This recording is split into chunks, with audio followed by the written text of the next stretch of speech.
Shalom, Bapak, Ibu, dan Saudara, serta anak-anak. Bagaimana kabarnya? Tentu harapan kita semua ada di dalam kuasa kasih Tuhan kita, Yesus Kristus. Mari Bapak, Ibu, dan Saudara, serta anak-anak, kita memasuki ibadah kita pada minggu pagi hari ini. Kami undang Bapak, Ibu, dan Saudara untuk bangkit berdiri. Kita bersama-sama mengagungkan akan nama Tuhan dengan memakai kidung jemaat angka 21. Kita pujikan bait yang pertama.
Mari para umat milik kepunyaan Tuhan, kita memulai akan ibadah kita di hari ini. Bahwa ibadah hari ini bersama kita lakukan di dalam nama Allah Bapa yang telah menciptakan langit dan bumi, yang tidak pernah meninggalkan pekerjaan tangannya, dan yang kekal kasih setianya. Damai sejahtera Tuhan Yesus menyertai umat yang beribadah kepadanya. Amin. Demikian firman Tuhan. Tetapi Petrus menarik Yesus ke samping dan menegur dia, katanya, "Tuhan, kiranya Allah menjauhkan hal itu. Hal itu sekali-kali takkan menimpa engkau." Mari bersama kita merespon akan sabda Tuhan ini dengan kidung jemaat 251, baitnya yang pertama.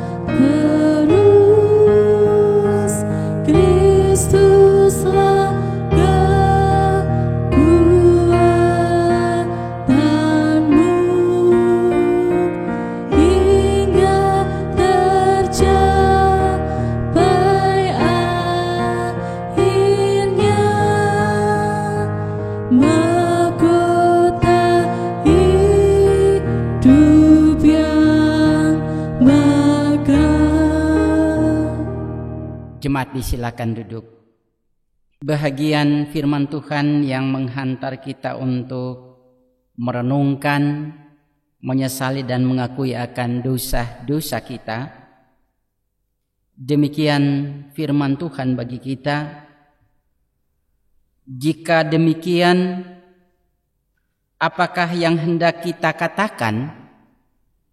Bolehkah kita bertekun dalam dosa supaya semakin bertambah kasih karunia itu?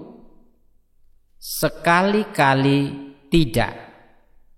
Bukankah kita telah mati bagi dosa? Bagaimanakah kita masih dapat hidup di dalamnya?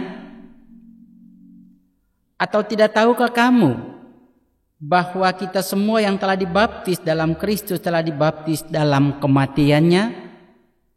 Dengan demikian kita telah dikuburkan bersama-sama dengan Dia oleh baptisan dalam kematian, supaya sama seperti Kristus telah dibangkitkan dari antara orang mati oleh kemuliaan Bapa, demikian juga kita akan hidup dalam hidup yang baru. Amin. Kita memuliakan Tuhan dengan Kidung Jemaat 33 bait yang pertama.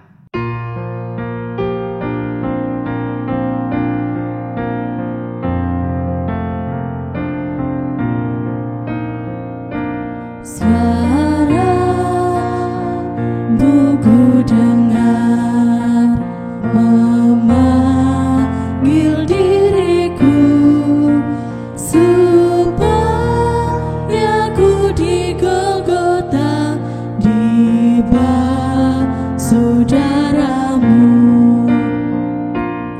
Aku datanglah Tuhan padamu,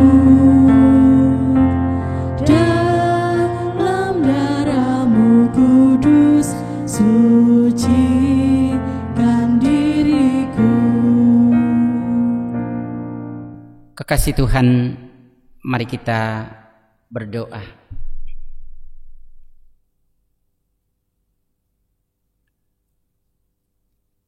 Allah sejati yang oleh karena kasih dan kemurahan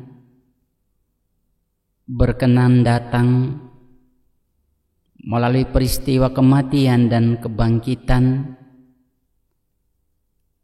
menebus dan mengampuni setiap dosa dan pelanggaran kami,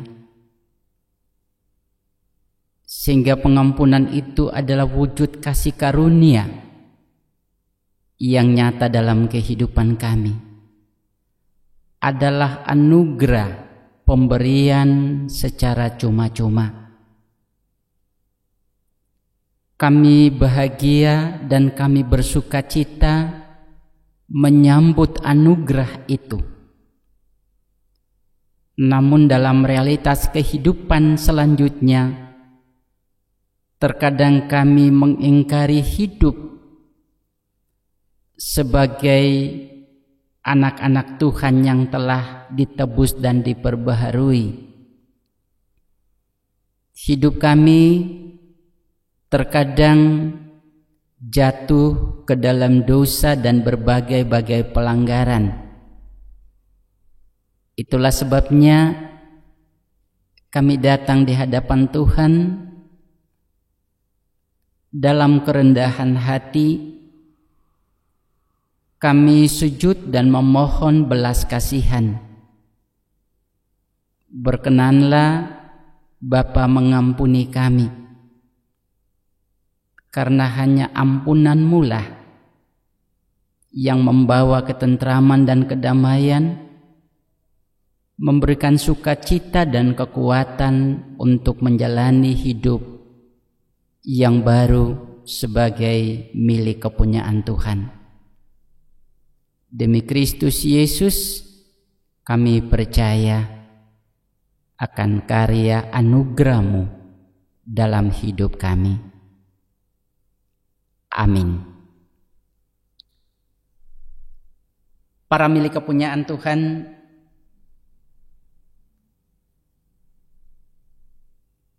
saya mengundang untuk bersama-sama berdiri. Kita akan menerima berita sukacita, yakni pengampunan dosa bagi kita. Demikian sabda Tuhan, sekalipun dosamu merah seperti kirmizi, akan menjadi putih seperti salju. Sekalipun berwarna merah seperti kain kesumba, akan menjadi putih seperti bulu domba. Amin.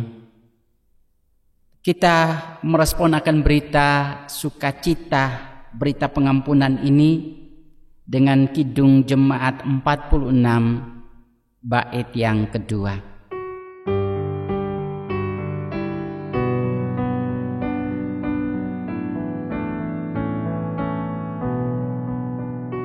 Diberinya hidup baru, gelap menjadi terang, sabdanya besertamu di ngarai yang kelam. Hai kamu yang selalu padanya berpegang, tak usah ragu-ragu, tuntunannya tentram. Bapak, Ibu, dan saudara yang terkasih, tiba waktunya kita akan bersama-sama membaca merenungkan firman Tuhan.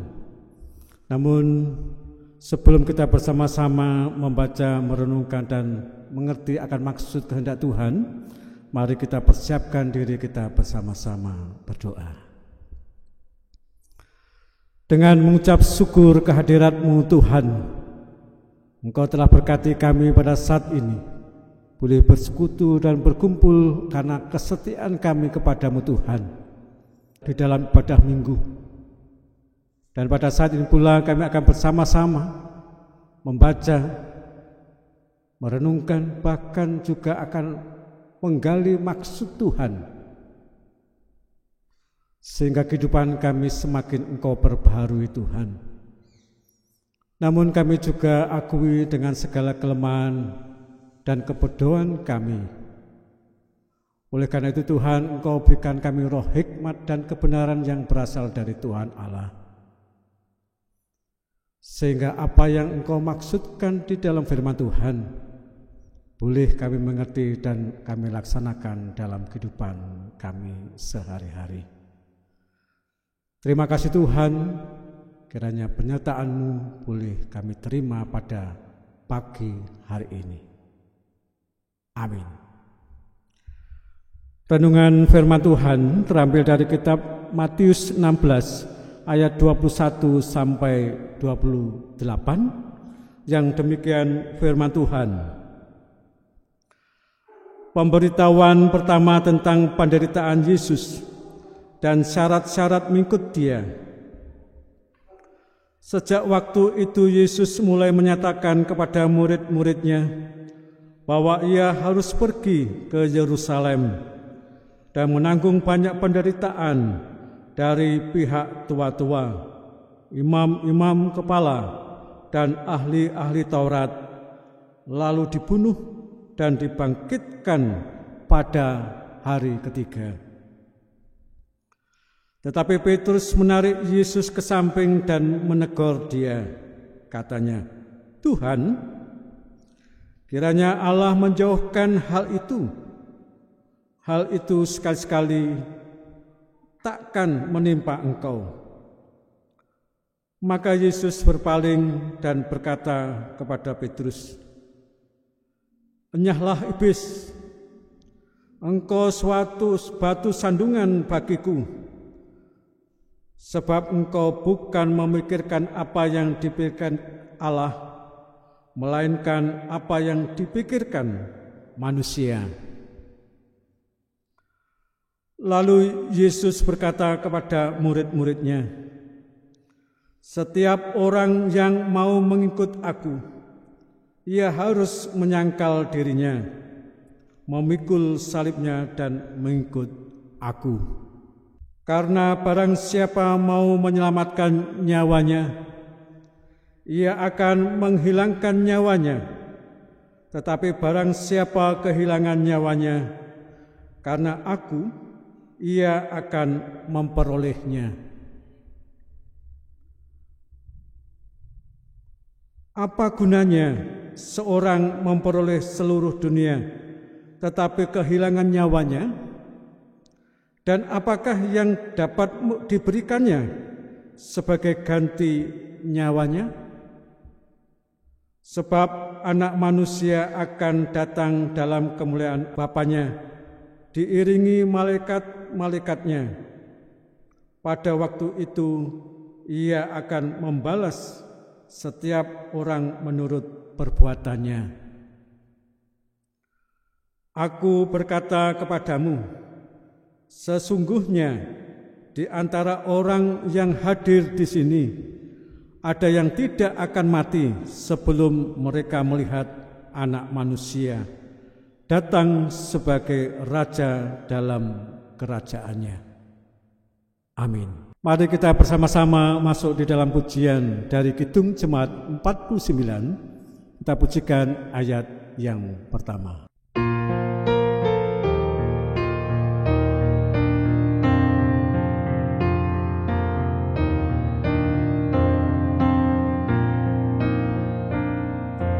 Firman Allah jayalah sampai ujung dunia, kita pun dipanggilnya untuk hidup yang bakal. Shalom Bapak Ibu, para kekasih-kekasih Tuhan. Bersikap jujur, rendah hati dan cermat memahami tanda-tanda zaman adalah judul perenungan kita di saat ini. Saudara-saudaraku, kita percaya bahwa hidup ini penuh dengan misteri. Misteri itu tidak hanya terkait dengan eksistensi kemanusiaan kita, misalnya terkait dengan nasib, usia, kemudian keberuntungan dan sebagainya. Namun juga misteri itu terkait dengan alam semesta pemberian Tuhan untuk kita hidup di dalamnya. Kenapa dikatakan misteri? Oleh karena manusia itu makhluk yang serba terbatas dalam mengerti apa yang akan terjadi baik dengan dirinya atau semua yang ada di seputarnya. Namun demikian ada manusia yang tidak menyadari akan keterbatasannya sehingga terkadang mengatasnamakan Tuhan, melakukan sesuatu tindakan atau perbuatan menurut pikiran dan kehendaknya. Walaupun kita tidak mengingkari bahwa terkadang Tuhan memakai keterbatasan seseorang untuk melakukan rencana dan kehendaknya. Saudaraku, di dalam ayat-ayat sebelum dari bacaan kita tadi, khususnya di dalam ayat yang ke-16 dari Matius pasal 16, di sana diperlihatkan keterbatasan Petrus sebagai manusia,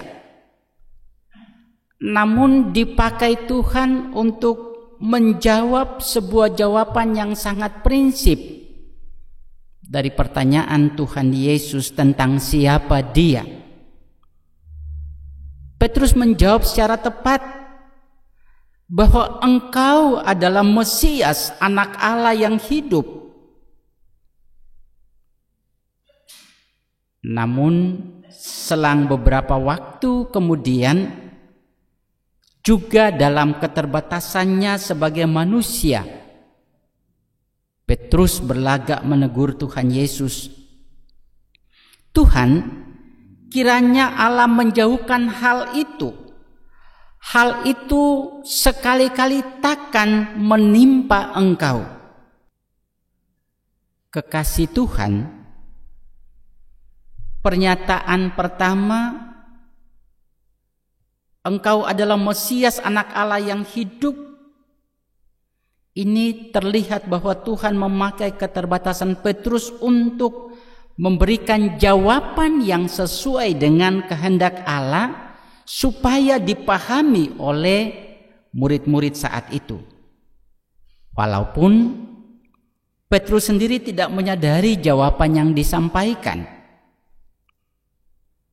Namun di dalam pernyataan yang kedua juga memperlihatkan keterbatasannya selaku manusia di dalam memahami kehendak Allah. Padahal Tuhan Yesus sudah menjelaskan di dalam ayat yang ke-21 bahwa derita kematian harus dialami, tetapi dia akan bangkit di hari yang ketiga. Petrus memang mendengar ucapan Tuhan Yesus itu, tetapi dia tidak mau mencerna karena dia sedang fokus pikirannya, pikiran rekan-rekan murid Tuhan Yesus lainnya, atau pikiran bangsanya tentang Mesias, bahwa Mesias adalah pribadi yang tidak boleh menderita. Dia adalah pribadi yang penuh kuasa, dia adalah pahlawan yang kehadirannya memerdekakan Israel dari bangsa Romawi, tetapi juga mensejahterakan bangsanya. Oleh karena itu, Mesias adalah pribadi yang kuat, bukan pribadi yang lemah dan kalah dalam menghadapi dunia. Begitulah cara Petrus dan bangsanya memahami Mesias. Mereka berlagak tahu, bahkan cenderung menentukan apa yang harus dilakukan Mesias kepada bangsanya. Seharusnya mereka bersikap jujur dan rendah hati, belajar mengerti misi yang sedang diemban Mesias, misi yang sudah dinubuatkan ratusan tahun sebelumnya, juga tentang Mesias, bahwa dia akan menderita, mati, dan dibangkitkan pada hari ketiga.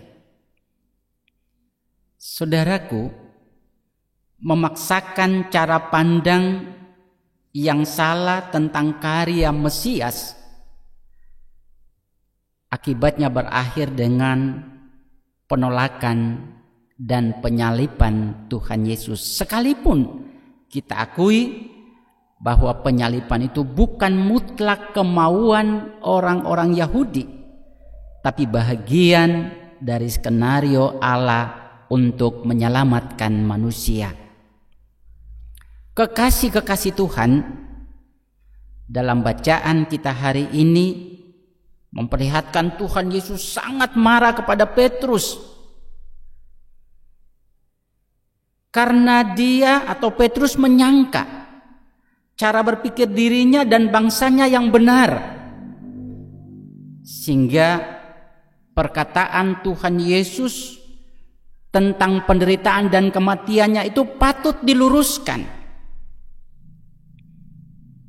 Manusia yang serba terbatas pikirannya justru menolak rencana atau cara berpikir Allah adalah sebuah kecenderungan yang justru hanya menimbulkan masalah. Misalnya, yang pertama, sangat mungkin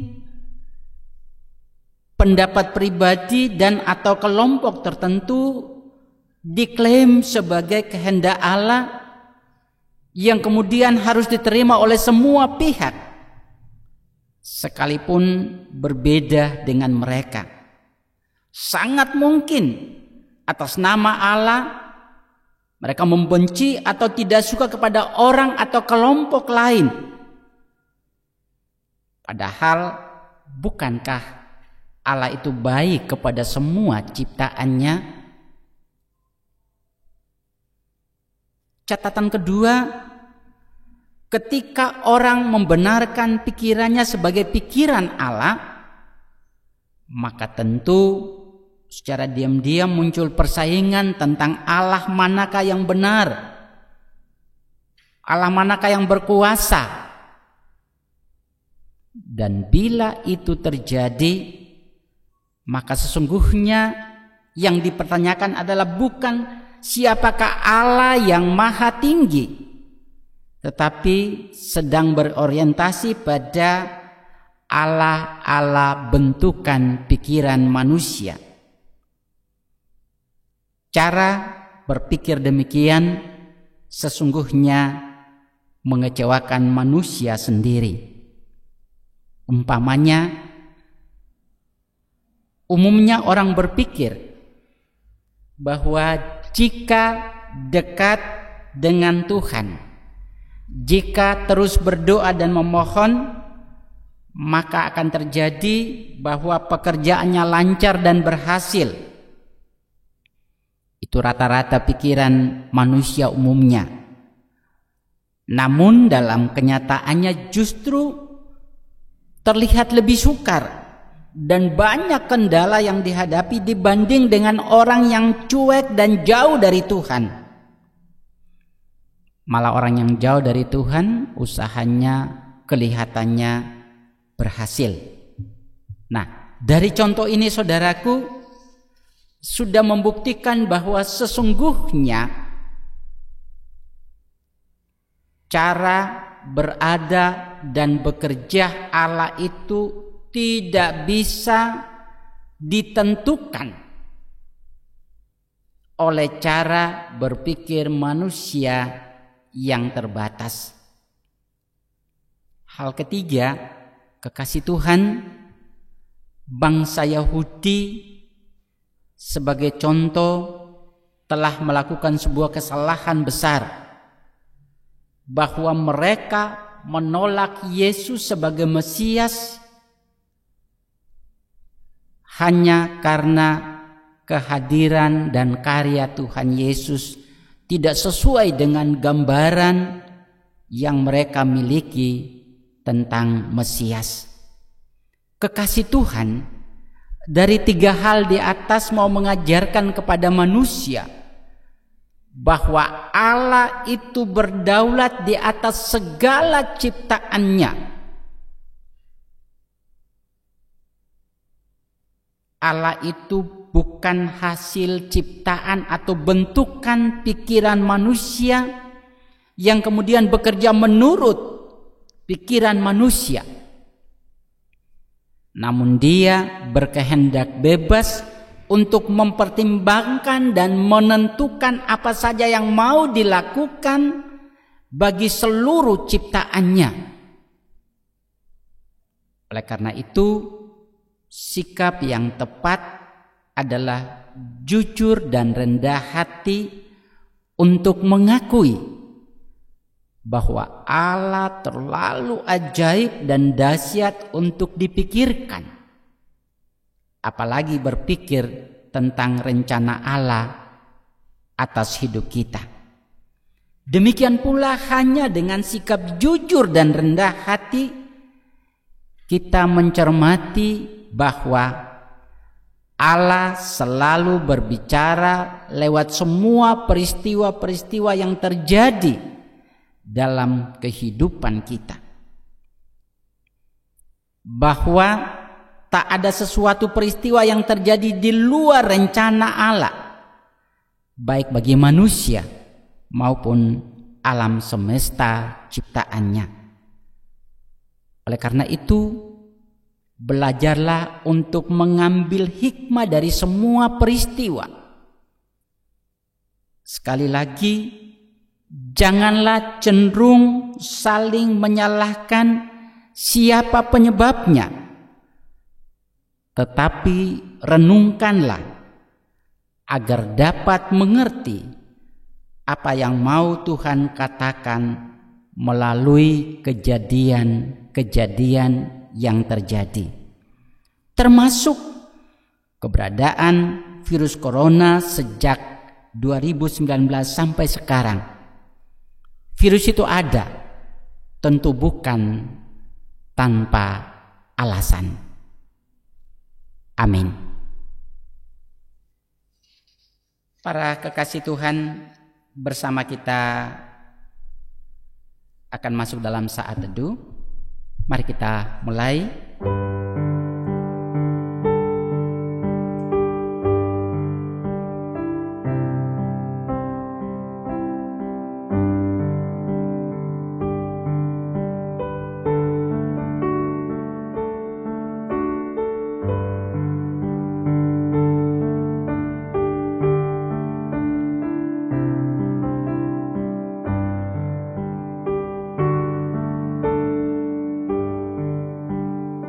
Saat teduh kita akhiri.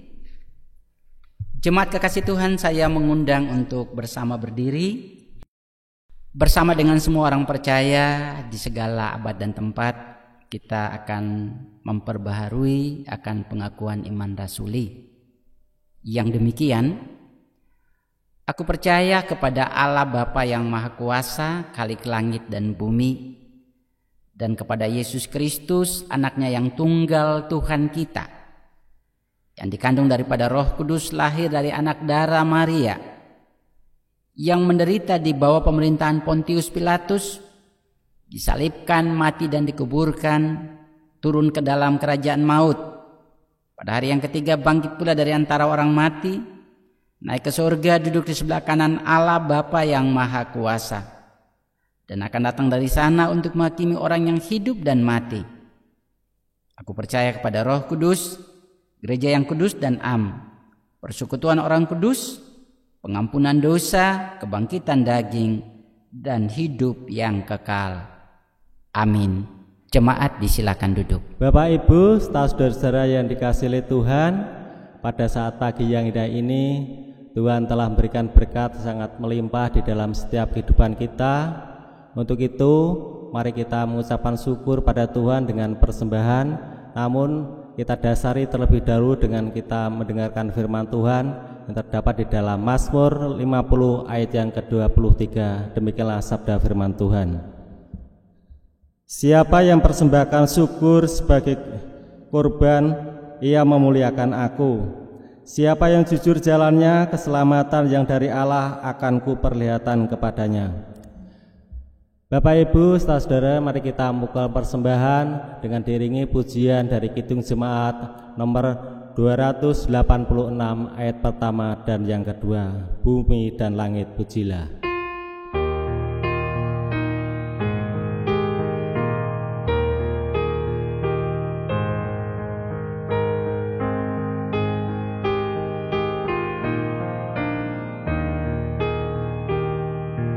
Bumi dan langit pujilah,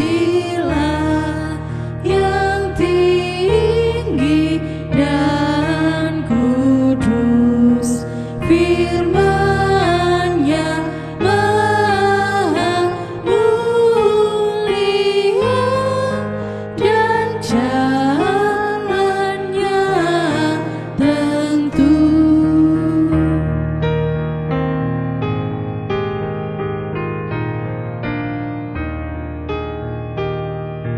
Betapa kasih-Nya kendati kita air, Sang Adam baru menjelma, penolong yang ajaib. Para milik kepunyaan Tuhan, marilah kita bersatu di dalam doa.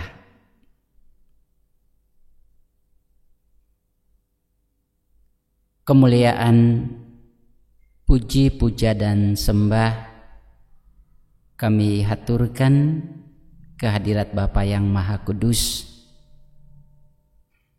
karena sungguh Dikau hadir dalam hari-hari hidup kami, berkarya dalam setiap aktivitas kami, mengiringi setiap jalan dan langkah kami, menaungi dan memberkati setiap upaya-upaya dalam kehidupan, teristimewa dalam kehidupan di keluarga-keluarga kami. Terima kasih Tuhan untuk setiap kemurahan-Mu yang nyata dan menyertai hari-hari hidup kami. Terima kasih kami diizinkan untuk memuliakan Tuhan, menyembah Dikau di hari yang kudus ini. Kami tetap menghayati kesatuan persekutuan sebagai tubuh Kristus, sekalipun kami berada di tempat-tempat yang berbeda di dalam melakukan penyembahan di saat ini. Terima kasih Tuhan, kami mendengarkan sabda-Mu yang mengajarkan kami bahwa setiap peristiwa yang terjadi dalam hidup kami, betapapun itu sukar, tapi biarlah kami belajar dengan kerendahan hati untuk melihat dan menghayati akan setiap rencana Tuhan di balik setiap peristiwa-peristiwa yang terjadi. Baik itu terjadi dalam kehidupan di lingkup pribadi atau keluarga masing-masing kami, ataupun dalam kehidupan bergereja, berjemaat, ataupun dalam kehidupan berbangsa dan bernegara. Yang pasti kami percaya Tuhan tidak meninggalkan kehidupan kami sebagai keluarga milik kepunyaan Tuhan, tidak meninggalkan keberadaan usaha dan kerja, tidak meninggalkan upaya pendidikan anak-anak kami, selalu bersama kami dalam setiap suka duka kehidupan. Kami juga percaya bahwa Tuhan akan bersama dengan gereja, bersama dengan jemaat, bersama dengan para pelayan-pelayan Tuhan. Apapun peran dan panggilan kami di lingkup jemaat, bahkan sampai ke kelompok-kelompok masing-masing. Kejadian dan peristiwa apa yang sedang terjadi bagi kami dalam panggilan pelayanan kami percaya Tuhan ada bersama dan menguatkan kami untuk menghadapinya. Biarlah kami juga belajar untuk mengerti apa rencana Tuhan di balik setiap kejadian-kejadian yang terjadi dalam kehidupan berpelayanan dan berjemaat kami. Kami juga belajar menghayati bahwa segala peristiwa-peristiwa yang terjadi dalam kehidupan berbangsa dan bernegara, kami yakin bahwa Tuhan sedang melakukan sesuatu hal yang saat ini mungkin tidak kami pahami. Lewat peristiwa-peristiwa yang cukup mencekam, yang memprihatinkan, tetapi Allah tetap menyertai pemerintah kami, menyertai semua anak-anak bangsa ini, menyertai peran-peran yang terus diupayakan agar secara khusus pemerintah kami berjuang untuk membawa kami bangsa dan negara ini keluar dari fenomena corona yang sedang melanda tanah air. Tuhan mengasihi para saudara-saudara kami di bidang medis, para dokter. Tuhan menolong dan menguatkan mereka dalam karya dan pengabdiannya bagi bangsa dan negara. Juga Tuhan menolong semua pihak yang ikut menopang dan rindu memberikan yang terbaik untuk pembangunan bangsa dan negara. Biarlah Tuhan memberkati keberadaan mereka adanya. Teristimewa Tuhan memberkati panggilan kami sebagai warga bangsa dan negara Indonesia. Tuhan tolong kami agar dari hati nurani yang paling dalam kami pun terus berjuang dan berdoa untuk kehidupan ke depan dari bangsa dan negara ini. Biarlah kami mampu menjadi warga negara yang baik di dalam ikut mewujudkan atau mensukseskan apa yang menjadi program pemerintah dalam kehidupan bersama kami sebagai bangsa dan negara Indonesia. Kami mengucap syukur Tuhan bahwa hari ini kami boleh memuliakan Tuhan dalam segala keterbatasan, dalam segala kekurangan, tapi kami percaya kami lakukan dengan ketulusan hati, dan biarlah semua itu boleh menjadi persembahan yang hidup bagi kemuliaan nama Tuhan.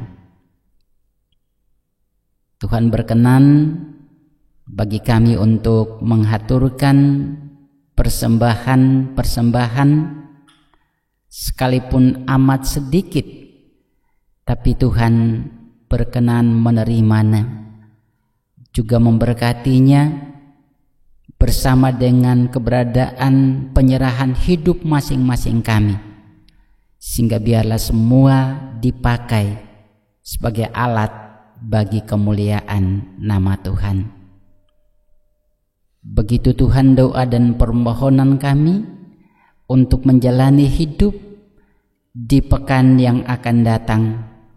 Berkenan Tuhan mendahului langkah kami, bersama kami dengan pertolongan dan penyertaan-Mu. Kami menyadari bahwa apa yang kami pohonkan dalam doa ini masih jauh dari yang seharusnya kami butuhkan. Oleh karena dosa dan keterbatasan kami bersama menghaturkan doa dan permohonan ini kepada Bapa di surga, di dalam nama Tuhan kami Yesus Kristus yang mengajar kami bersama berdoa demikian.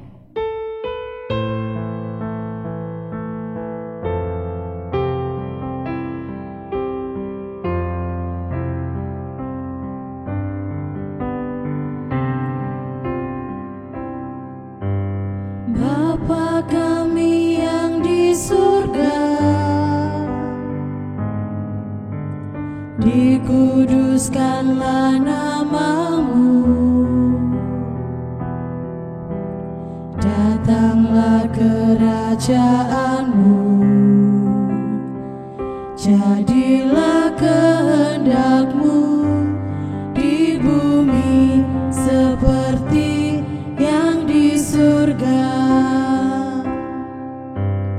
Berikan kami hari ini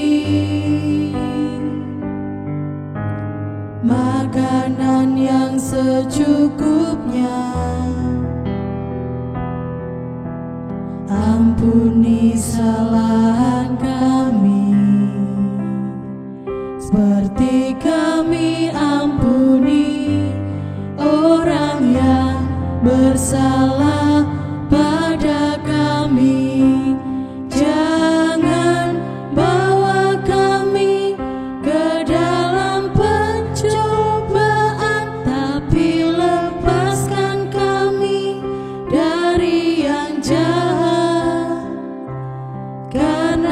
Engkau punya kerajaan dan kuasa, kemuliaan selamanya. Amin, amin, amin. Para kekasih Tuhan,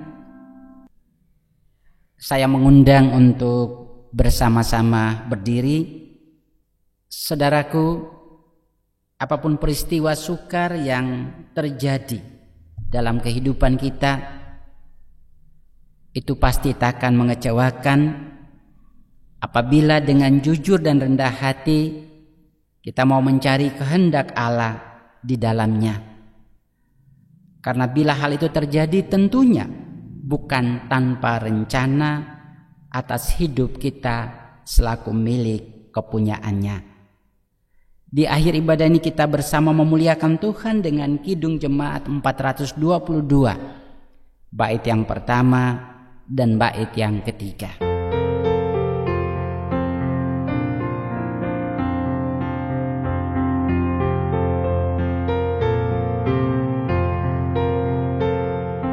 Yesus berpesan dalam malam gelap, kamu harus jadi lilin gemerlap.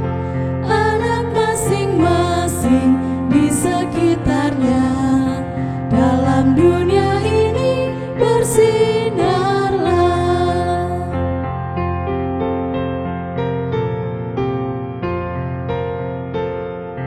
Yesus berpesan, dunia penuh banyak macam dosa, duka dan keluh. Anak masing-masing di sekitarnya, untuk sesamamu bersinarlah. Saudaraku, arahkanlah hati dan pikiranmu kepada Tuhan dan terimalah berkat Tuhan melalui hambanya.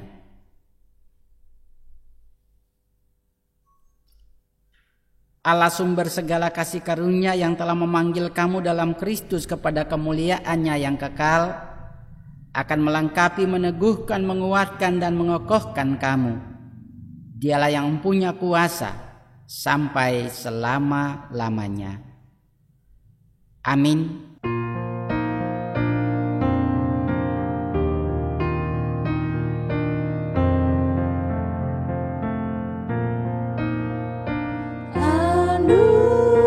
Anugerah Tuhan kita Yesus Kristus, pengasih